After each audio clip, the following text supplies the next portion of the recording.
What is good, everybody? It's your boy Nick Ruiz back again with another video, and today I have another NBA 2K20 video for y'all. Now, it's well known that 2K20, we're about 3/4 into the life cycle of 2K20, and which basically means we're on to 2K21. We're on to the news for 2K21, and NBA 2K20 is basically going to look like what it does currently for the rest of the year. Um, I'm just being honest, and honestly, to be honest, this game, while it does have a ton of negatives and it can be described as boring, gray, dull, same neighborhood, there are some positives about NBA 2K20. Like, I'm not even gonna lie, there are some really good things about NBA 2K20, and in this video, we're gonna discuss those positive things. So without further ado, let's get into the positives of NBA 2K20, the things that NBA 2K20 did right that should make a return in NBA 2K21. Now, there's a couple of things that are wrong with the pie chart system and the my player build system. I'm not the biggest fan of it. I honestly believe 2K should just bring in all-around superstar type builds, but I know people think those are all overpowered. But there are some positives of the pie charts. Again, not a huge fan, but we did get in terms of freedom and more eligibility towards making our my player. They took a step in the right direction with the idea of making our own my player. I think in 2K21 they could expand on it, but in regards to the pie charts, there are positives. One of the major positives being the variety of builds has been the most, and the number of builds that we've been able to create. It's been the most options, and we've just had the most options out of any other 2K game. In this game, you can make like 50, 60 builds, somewhere around there. It's the most builds ever out of any 2K. You can make around 50 or 60. It's crazy, okay? And it's quite impressive. Like, I'm not even going to lie about it. The variety of builds that you can make in the My Player Builder, it's good. It's amazing. The next thing on my list that I really liked in NBA 2K20 was the ability to choose between 3 or 4 or so takeovers. In 2K20, most of the builds, you can choose between 3 or 4 takeovers depending on what you upgrade on your build, so it's a really good plus, and that was 2K thinking outside the box. I admit, it's really nice. I just think 2K should add the ability to switch between those 3 or 4 takeovers whenever you want, and just have, a different variety. Like, for example, you make, I don't know, a slashing playmaker, and you get the choice between play slasher. My bad. You get the choice between play takeover, slash takeover, shot creator takeover, and you choose between those, and you can change whenever you want. Like, one game you could be a playmaker, and the next game you could be a slasher, or vice versa, or a shot creator, whatever. But it's a step in the right direction with the whole takeover thing. Excuse me. Next up, badge variety and the ability to switch between badges after you upgrade them whenever you want. This is another slept-on feature. Plus, the amount of badges they added this year, it's the most in 2K history. It was pretty impressive. Although there are some badges that are useless and don't work, and some are just way too overpowered. But the amount of badges this year that we have, amazing.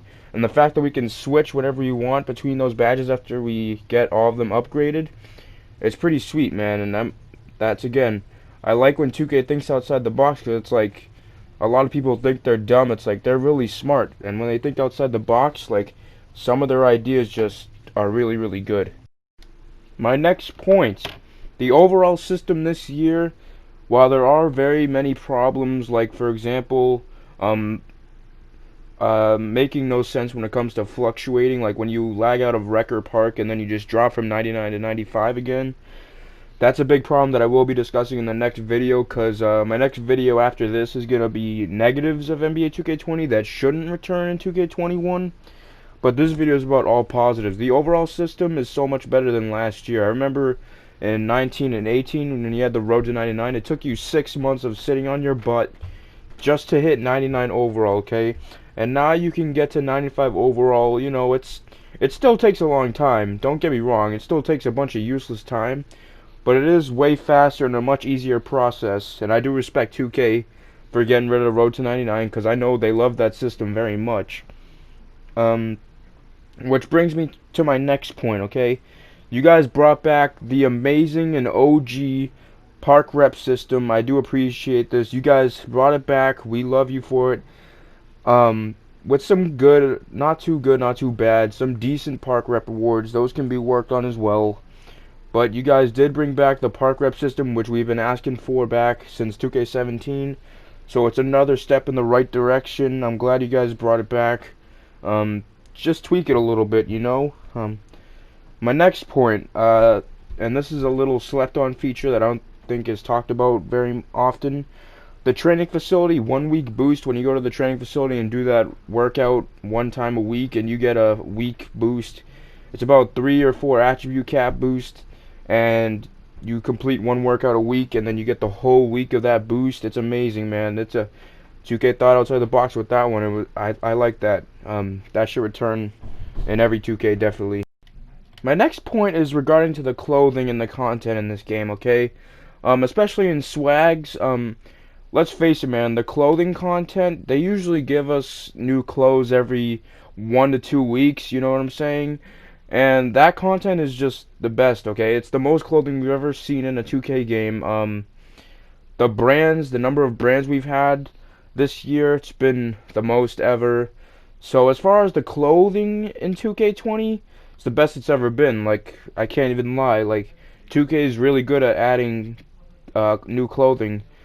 And like I said, it's usually a really good, healthy cycle when you give us new clothes. It's a good thing. So hopefully they evolve and work on that even more in 2K21, because especially on next gen, the clothing is probably. And I'm hoping on next gen that the clothes don't look like, you know, they're glued onto the players' bodies. Like a couple of YouTubers brought this up, especially my man Shakedown. He brought it up. Um, the clothes in 2K on current gen, they look like they're glued on our players' bodies. So hopefully on next gen, 2K fixes that, because it's more important than people think.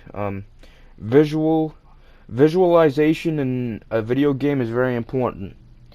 Next up, speaking of clothing, that brings me to my next point. You guys brought back the feature where all the clothing, all the skill boost, all the rep rewards go to every player in 2K. This was one of the biggest W's in your game this year. This was very good. I love it. I love this feature because it saves us money, okay? I remember in 2K19 and 18, I would make new builds and then I'd have to pay and get the same clothes that I had on my other player, and that's like, clothes are expensive too.